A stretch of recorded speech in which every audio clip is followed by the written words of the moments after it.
안녕하세요. 교통안전교육 진행을 맡은 김현주입니다. 최근 청소년 교통사고가 꾸준히 증가하고 있습니다.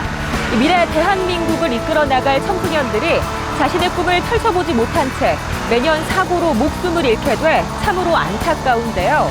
이 청소년 교통사고는 사고의 위험 요인을 충분히 인지하고 기본 안전수칙만 잘 지켜도 사전에 충분히 예방할 수 있습니다. 자, 그렇다면 지금부터 청소년들이 반드시 지켜야 하는 사고 위험 요인에는 어떤 것들이 있는지 함께 살펴볼까요?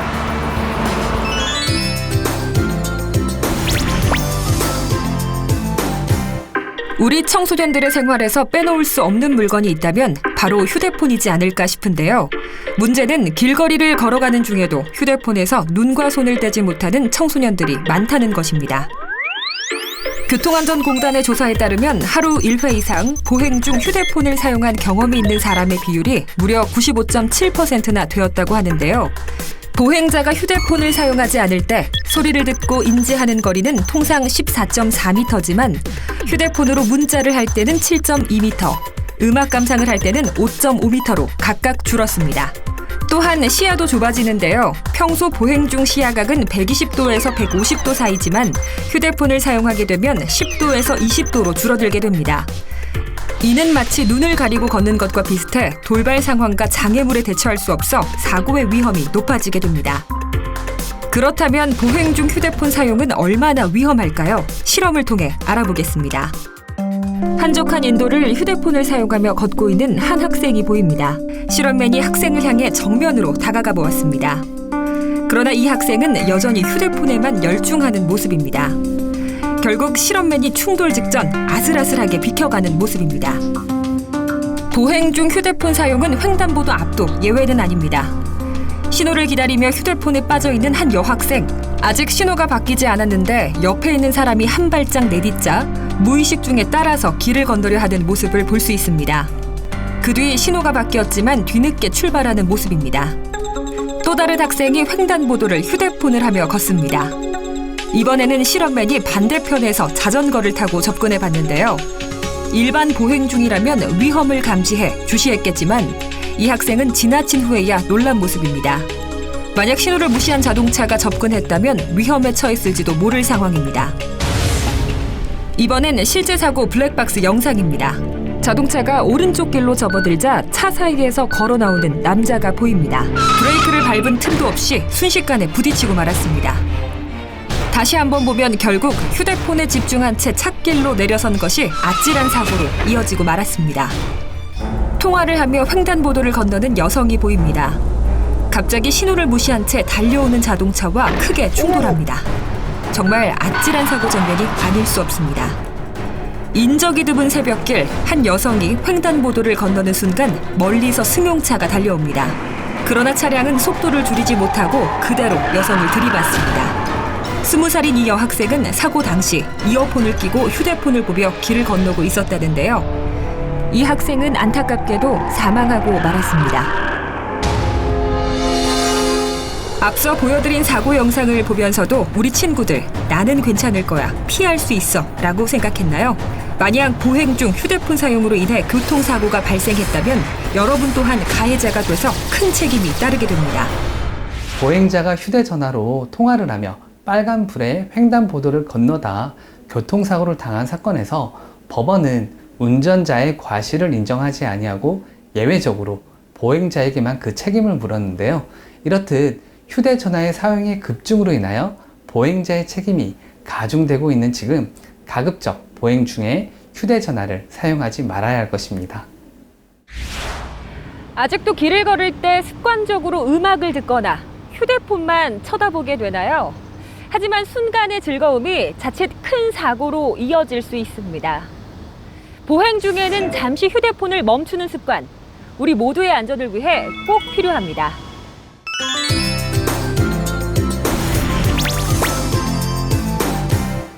서울 시내 한 고등학교 앞입니다.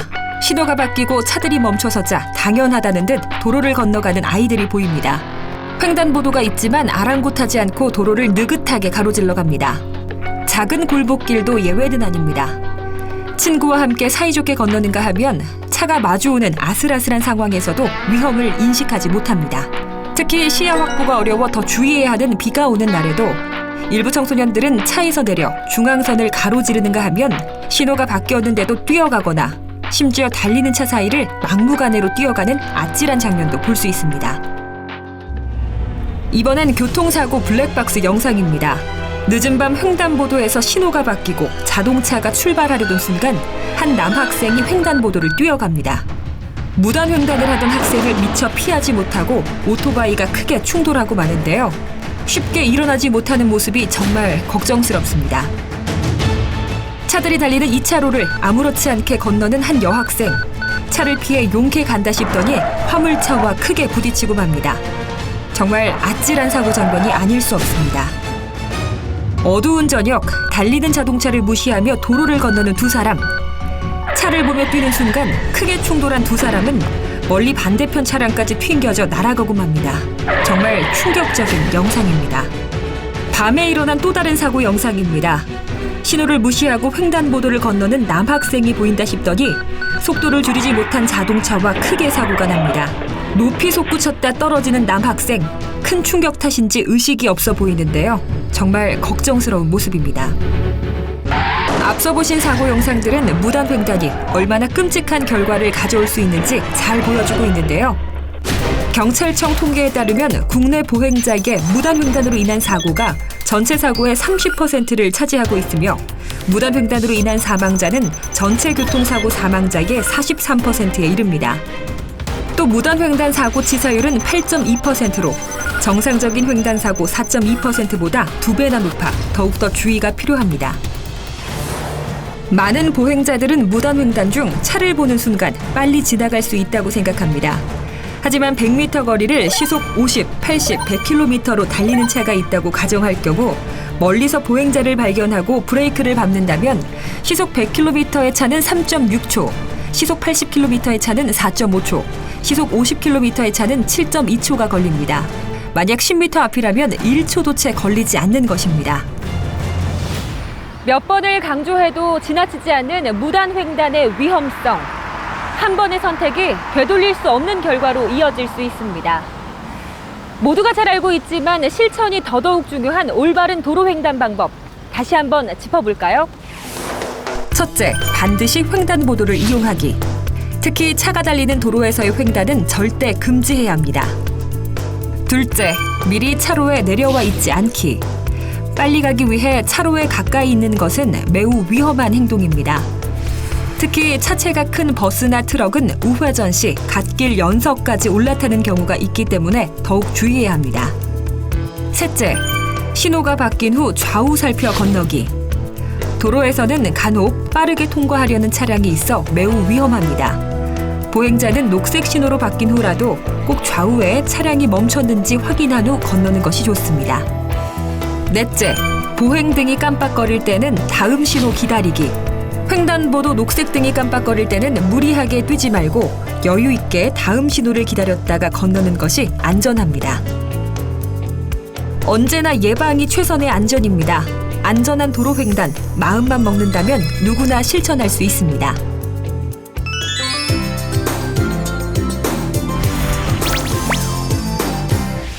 최근 도로 한복판이나 인도에서 빠르게 달리는 이륜차를 쉽게 볼 수가 있습니다. 이 이륜차는 말 그대로 바퀴가 2개 달린 차로 자전거나 오토바이를 말하는데요. 특히 청소년들은 등하굣길이나 혹은 취미로 자전거를 이용하는 경우가 많습니다. 빠르고 편리하다는 이유로 손쉽게 이용하는 이륜차, 그 위험성은 어떨까요? 어린이 보호구역이라고 쓰인 도로에서의 사고입니다. 신호가 바뀌고 있는 횡단보도에서 순식간에 자전거와 아이들이 부딪히는 사고가 일어납니다. 다시 보실까요? 황색 신호를 무시한 채 자전거를 타고 달리던 학생과 아이 2명이 크게 충돌합니다. 정말 순식간에 일어난 아찔한 사고입니다.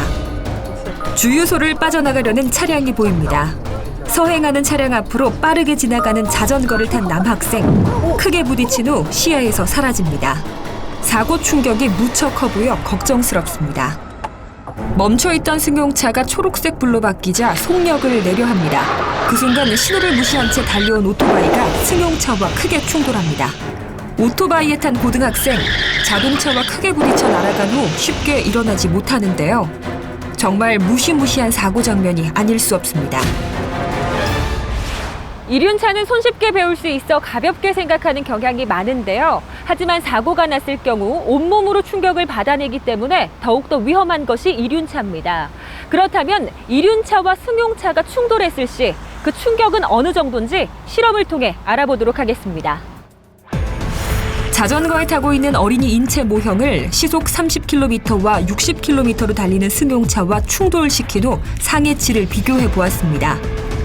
그 결과 시속 30km의 저속에서는 중상 가능성이 5%에 불과하지만 시속 60km에서는 중상 가능성이 99%로 약 20배나 더 높은 것으로 나타났습니다. 이처럼 충돌하는 속도에 비례해 중상 가능성이 증가하는 것은 충돌 속도가 높아짐에 따라 충돌 에너지가 제곱으로 증가하고 보행자의 머리가 자동차의 단단한 구조물과 2차 충돌이 발생하기 때문입니다. 또한 자전거 사고 사망자의 65.8%가 머리 손상이 원인이며 사망자의 95%가 안전모 미착용으로 숨졌다고 하는데요. 안전모 착용 시 머리 손상의 85% 예방이 가능하다고 합니다. 그렇다면 이륜차 어떻게 타야 안전한 것일까요? 자전거 점검은 어떻게 해야 하나요? 핸들이 잘 고정되어 있는지, 좌우로 잘 전환되는지 자주 살피고 안장에 앉았을 때 양발 끝이 땅에 닿아야 합니다. 또한 브레이크는 앞뒤 바퀴에 정상적으로 작동되는지 자주 살피고 타이어 공기압은 손으로 눌러서 들어가지 않을 정도로 단단해야 합니다. 자전거를 탈 때 헬멧은 의무인가요? 어린이 청소년은 필수이며 어른의 경우 별도 규정은 없지만 사고의 위험성을 고려해 인명보호장구 착용을 권장하고 있습니다. 자전거 도로가 없는 곳에선 어디를 이용해야 할까요? 먼저 자전거 도로가 있는 경우 자전거 도로로 통행하는 것이 원칙입니다. 만약 자전거 도로가 없다면 이륜차는 도로교통법상 차로 분류되는 교통수단이기 때문에 차로를 이용하는 것이 맞습니다. 차로의 맨 우측 차선 가장자리에 붙어서 자전거를 타야 합니다. 이를 어길 경우 지정차로 위반으로 범칙금 1만 원을 내야 합니다. 자전거로 횡단보도를 갈 때는요? 많은 청소년들이 횡단보도에서도 자전거를 탄 채 이동하는데요. 자전거 횡단보도 외에는 반드시 내려서 끌고 보행해야 합니다. 그렇지 않으면 보도에서 통행한 것으로 간주돼 3만 원의 범칙금을 내야 합니다. 또한 사고 발생 시 자전거는 보행자가 아닌 자동차 기준으로 적용된다는 점 꼭 기억하시길 바랍니다. 자전거를 포함한 이륜차 기본 안전 수칙 지키기, 나와 도로 위 모두의 안전을 위한 최선의 선택입니다.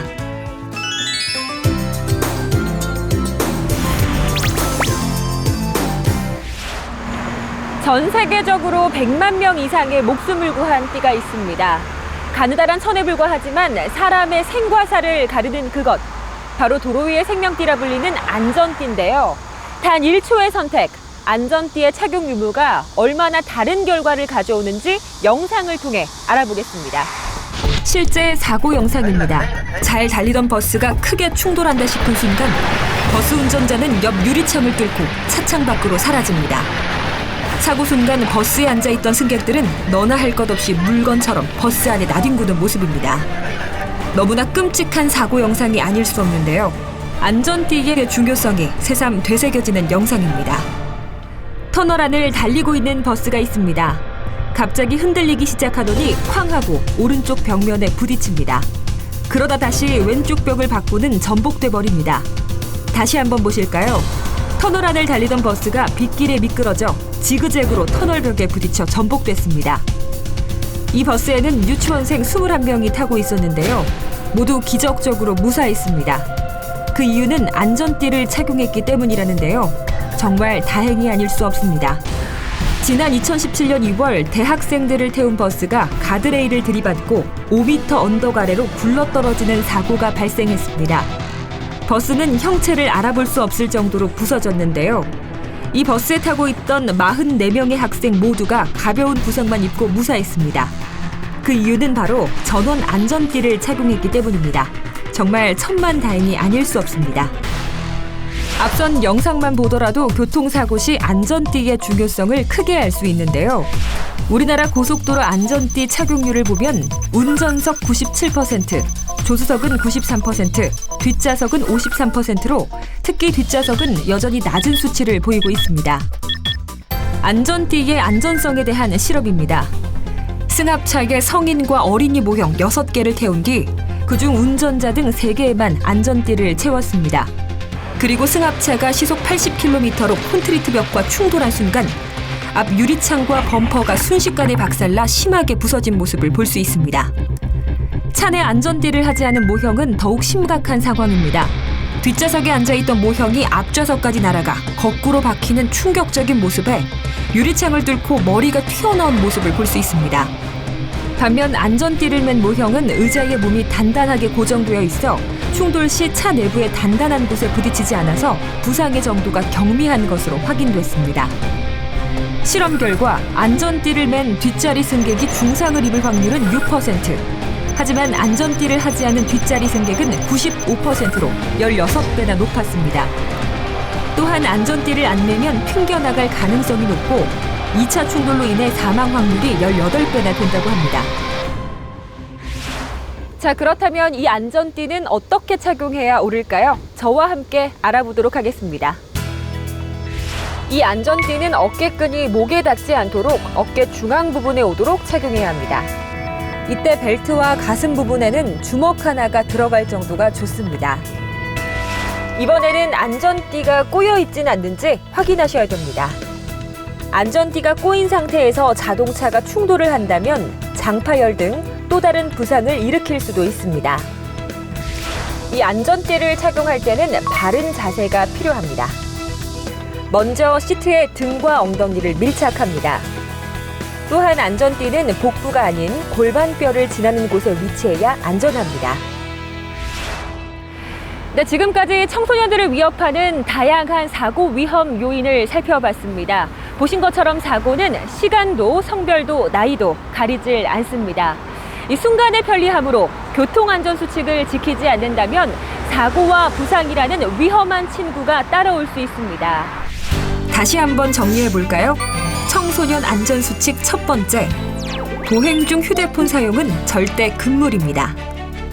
두 번째, 무단횡단은 절대 해서는 안 됩니다.